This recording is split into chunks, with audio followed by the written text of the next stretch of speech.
I am Ferdinand Marcos, and I am the President of the Republic of the Philippines. I stand today on behalf of 110 million Filipinos. On another topic lang po, si Senator Mig Zubiri, sabi niya po, tinawag niya yung impeachment efforts na witch hunt.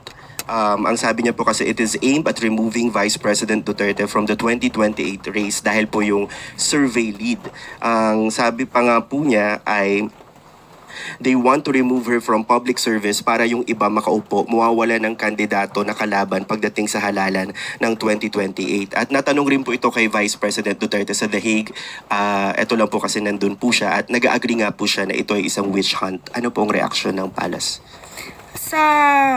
Unang-una, wala po tayong kinalaman sa anumang mangyayari sa impeachment trial. Pero bilang isang senator judge, mas maganda po, tama po yung dating sinabi ni Senator Chis Escudero na umiwas sa ganitong mga klaseng mga pananaw. Dahil minsan nakikita kung saan sila kumikiling. Unang-una, witch hunt ang sinasabi nila tungkol sa impeachment trial, ni hindi pa nga po nakakapag-start ng trial. So parang isang judge na nagsabing hindi na siya guilty habang hindi pa dinidinig ang anumang ebidensya. O yan, Senator Mig Zubiri, alam. So kung may mga ganun po ba, dapat po bang mag-inhibit na yung mga senator judges na may kinikilingan? Hindi dapat mag-inhibit. Pakita na lang nila sa tao kung paano sila kumilos at gumalaw para sa taong bayan. Tama. O yun guys narinig nyo yung sinabi ni Jose Castro. Doon, nagre-react lang ako doon sa sinabi ni Senator Zubiri na ang dating sa akin feeling ni Zubiri ay malakas si Sara sa 2028. Ay nako, kahit makunbik man yan o hindi makunbik man yan, tatakbo sa 2028, tingnan nyo. Kahit kailan hindi mananalo yan. Maniwala kayo sa akin. Kaya wag masyadong magpalata, Senator Zubiri. 'Di ba? Halatang-halata siya na ang boto niya ay para sa kay Sara. Ay nako, ewan. Hindi na makakaisa yung mga senador na ganyan. Sa totoo lang. Ewan ko ba? Alam nila mali yung ginagawa. Pero ewan ko ano bang mayroon. Magandang araw, Malacanang Press Corps. Trabaho para sa mga Pilipino. Alinsunod sa commitment ni Pangulong Ferdinand R. Marcos Jr. na mabigyan ng trabaho ang maraming Pilipino, nakapagtala ang Pilipinas ng mataas na labor force participation rate ngayong taon. Sa ulat ng Department of Economy, Planning and Development o DepDev, batay na rin sa Labor Force Survey ng Philippine Statistics Authority o PSA, umabot na sa 65.8% ang labor force sa bansa nitong May 2025. Mas mataas ito sa 64.8% na naitala noong May 2024. Nangangahulugan na mayroong dagdag na 1.4 million Filipinos ang kabilang sa labor force sa ilalim ng Marcos administration. Aabot na ngayon sa kabuuang 52.32 million na katao ang may trabaho sa bansa. Bumaba naman ang bilang ng unemployment rate noong May 2025.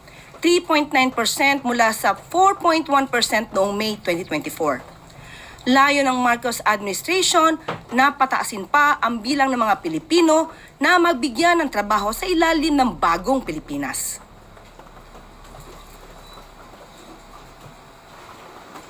Sa laban ni Pangulong Ferdinand R. Marcos Jr. kontra illegal gambling at fraud operations, naaresto ng Bureau of Immigration ang 4 na mga Korean nationals sa magkakahiwalay na operasyon ng ahensya, katuwang ang Korean at ilang mga local enforcers. Kinilala ang 4 na Koreano na sina Oh Hyung-jul, leader ng isang gambling syndicate na may operation ng illegal video gambling sa Cebu mula 2016 hanggang 2018. Yang Koo-yoon na nahuli habang isinasagawa ang pag-aresto kay Oh, na pag-alaman ding overstaying na ito sa bansa. Jung Hwesung, kabilang sa blacklist ng Bureau of Immigration at wanted sa Korea dahil sa pagpapatakbo ng 23 illegal gambling platforms. Han Jung-hoon, nagsilbing finance leader sa illegal gambling ng platform kung saan konektado si Jung. Nakakulong na ngayon ang 4 na Koreano sa Bureau of Immigration Warden Facility habang pending ang kanilang deportation.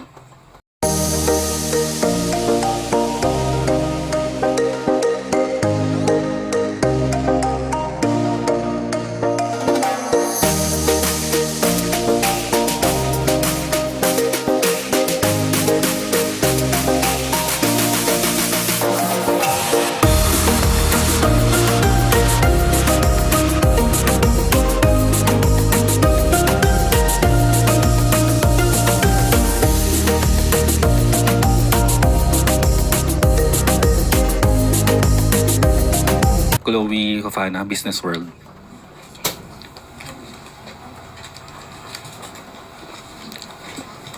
Good morning po, Yusek.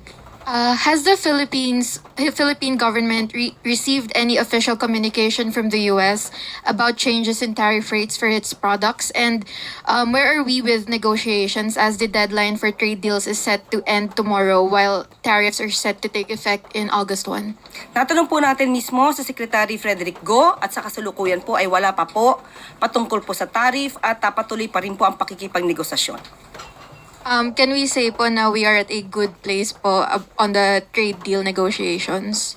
Sa ating palagay, opo, dahil ang dalawang bansa naman po, ang Pilipinas at ang US, ay nagkaroon po ng pagkakasundo na magkakaroon po ng kooperasyon para sa economic development naman po ng Pilipinas. Follow-up question, Yusek. Vietnam has reached an agreement po with the US na na-lower po yung tariffs nila to 20% from 46%. And next week, Secretary of State Marco Rubio will visit Malaysia to discuss tariffs. Meron na po bang, ano po ang pag-uusapan nila doon na concerned ang Philippines? Kasama na po ba doon yung negotiations din natin? Sa ngayon po ay wala pong naibigay na detalye sa atin patungkol dyan, pero definitely po ang pag-uusapan dyan ay para sa ikabubuti ng bansa natin at ekonomiya. Thank you, Yusek. Thank you, Chloe. Next is Pia Gutierrez, ABS-CBN. Ay ma'am, hingi lang po ng palace reaction. Former President Duterte's legal team is seeking to submit before the ICC yung report po ng Senate Committee on Foreign Relations on the former president's arrest. They say that the report will prove that the arrest was the result of a whole-of-government approach to bring down the Dutertes and result of political maneuvering designed to politically cripple his family. Reaction lang po. Yes, for the fees, he has allegedly been demanding from his client, former President Rodrigo Duterte. He should do better than that. He should concentrate on his defenses. He should concentrate on the allegations and admissions of the former president of his killings and that he ordered the killings of some people in relation to war on drugs. And he also admitted that he will double the EJK killings once elected as a mayor. He should concentrate on that. That is supposed to be part of his defense for his client. He should also remember that this case was filed as early as 2017. So wala pa po si Pangulong Marcos, ang administrasyon na ito, para po ibintang ang mga ganitong klase sa kasalukuyang administrasyon. So, dapat mas pagbutihan pa po niya ang pag-research ng kanyang mga facts para po hindi po siya maligaw. So, ibig sabihin, ma'am, wala po kayo nakikita na weight na maibibigay itong report ng Senate Committee on Foreign Relations sa ongoing case ni dating Pangulong Duterte? Baka maging negatibo pa po sa kanila. Bakit po? Kung makikita po siguro ang pag-iimbestiga doon at makikita kung paano ito ginawa, siguro hindi naman po bulag ang ICC judges para makita kung ano ba talaga yung maaaring naging katotohanan dito. Maraming salamat po. Thank you, Pia. Next is Alvin Baltasar, Radyo Pilipinas.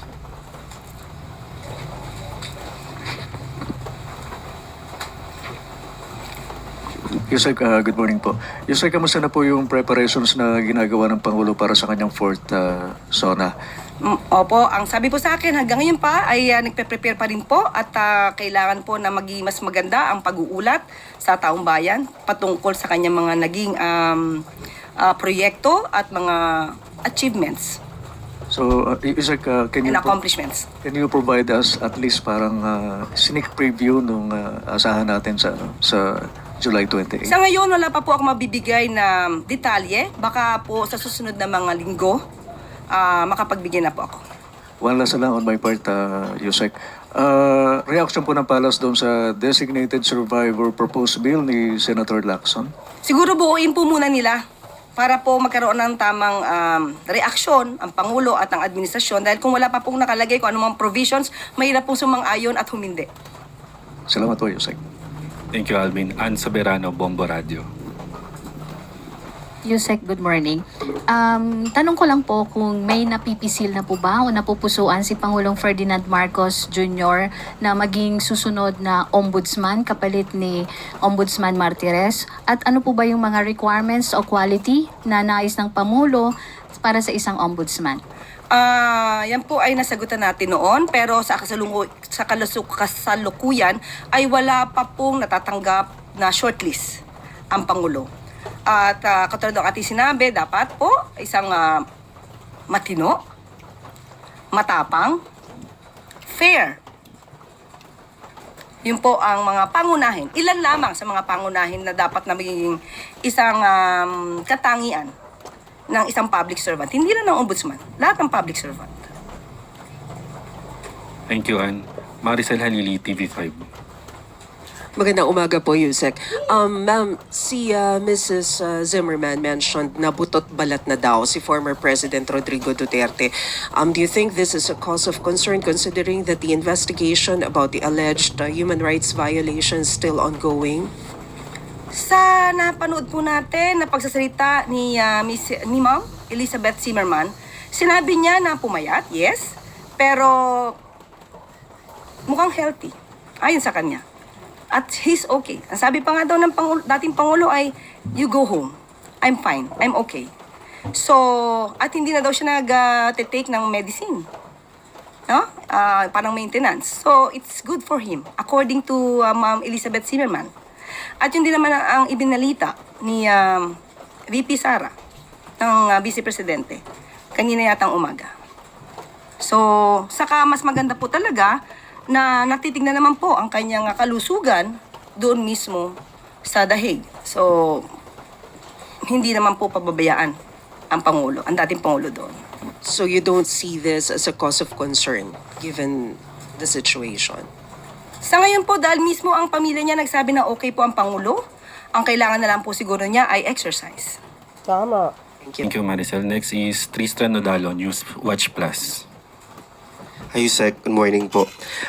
Yusek, si Senator Mark Villar naglabas ng statement over the weekend in reaction to doon sa naging pahapyaw na resulta ng Lua probe. No? Ang sabi niya po ay he has no direct or indirect control or interest in Prime Water and took no part in its deals while at DPWH. So given this, could you explain po nung Friday, nung sinabi niyo po about posibleng tumaas yung mga naging deal ng Prime Water nung time ng 2019 at nung DPWH Secretary si Mark Villar. So, paano po ito, anong reaction ng Palace doon sa statement ni Senator Villar? Ang pagkakadescribe lang naman natin ay mas dumami noong 2019 at nung ito ay na-attach nga sa DPWH, yung LUA.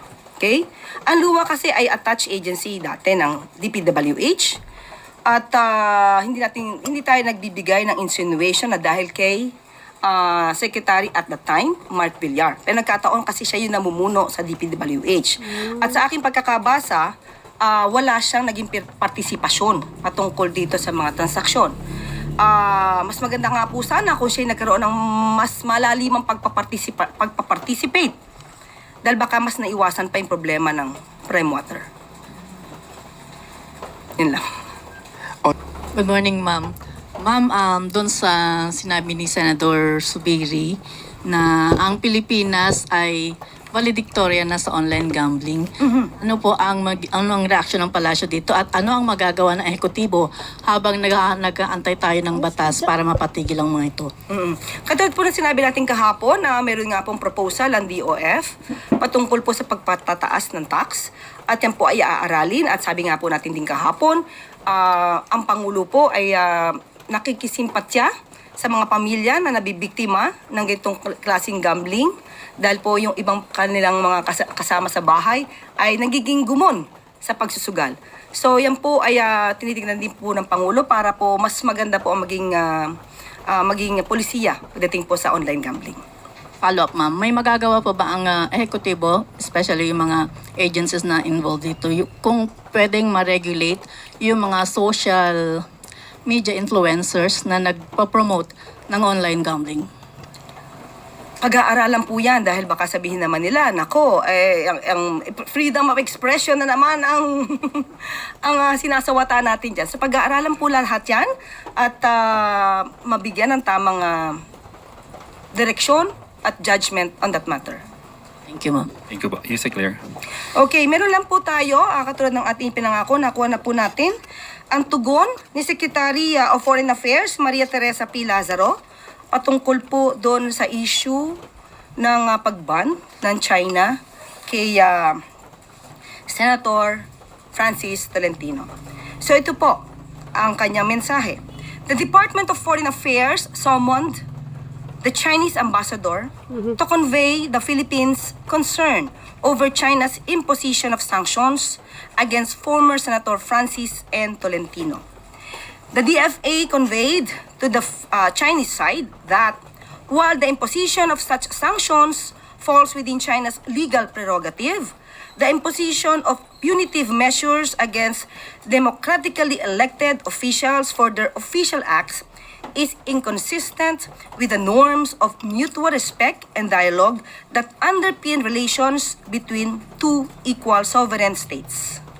The department reminded the ambassador that as a democracy, the Philippines values freedom of expression.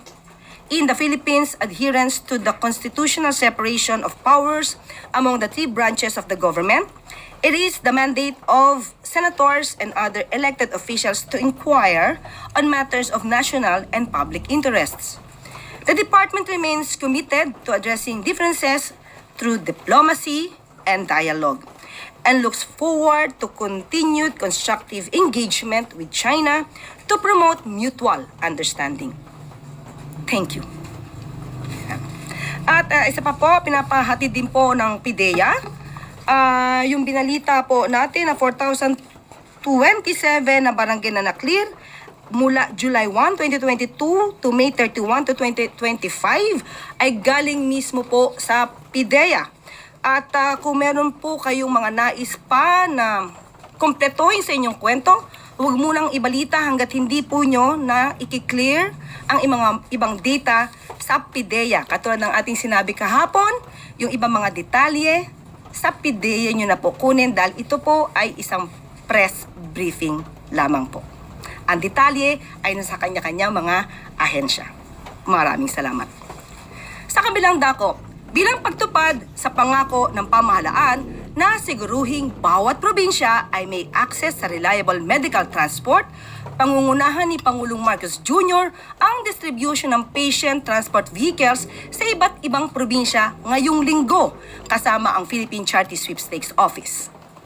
Ang inisyatibang ito ay pagpapatag sa pangako ng pamahalaan na paunlarin pa ang healthcare accessibility at pabilisin ang emergency response sa buong bansa. Ligtas ang 17 tripulanting Pilipino na lula ng bulk carrier MB Magic Seas ayon naman sa ulat ng Department of Migrant Workers. Noong July 6 ay inatake ng mga hinihinalang Houthi rebels ang bulk carrier sa karagatan ng Hudide, Yemen, kung saan nagkaroon ng palitan ng putok sa pagitan ng security team ng barko at ng mga pirata na may bit-bit na automatic weapons at rocket-propelled grenades. Ligtas namang nakalikas ang mga crewmen at na-rescue ng dumaraan na container ship na Safin Prism. Patuloy na minomonitor ng DMW ang kalagayan ng mga nasabing seafarers. Sa pinakabagong report ng DMW, nakikipag-ugnayan ito sa ahensya ng mga tripulante para sa kanilang agarang repatriation. Maayos at komportable namang nakapagpahinga ang mga na-rescue na crew members sa isang hotel sa Djibouti habang hinihintay ang kanilang biyahe pauwi ng Pilipinas. Tiniyak ng DMW na nakatutok ang ahensya sa sitwasyon ng mga tripulanting Pilipino mula sa kanilang pagka-rescue at pagbalik sa bansa. At bago tayo magtapos, para sa hakbang patungo sa full government digitalization ng administrasyon ni Pangulong Ferdinand R. Marcos Jr., umabot na sa 7.083 barangays o 16.9% ang may access sa Barangay Information Management System o BIMS ng Department of the Interior and Local Government. Target ng DILG na pataasin pa ang bilang ngayong taon na umabot na rin sa 11,658 barangays o 27.7% ang na-orient tungkol sa programang ito. Ang BIMS ay na-develop sa ilalim ng Local Government Unit Support System noong 2024. Nagsisilbi itong centralized platform para sa encoding, storing, at pag-retrieve ng mga importanteng impormasyon sa barangay tungo sa mas organized at responsive na aksyon sa mga pangangailangan ng komunidad.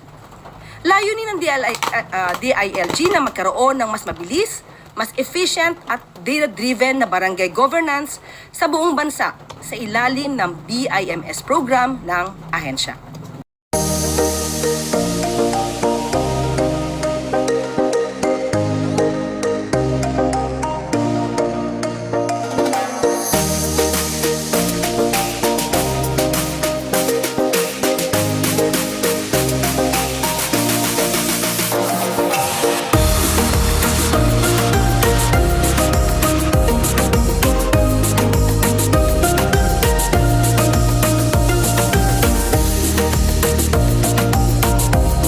Na po natatapos ang ating press briefing. Magandang araw para sa bagong Pilipinas.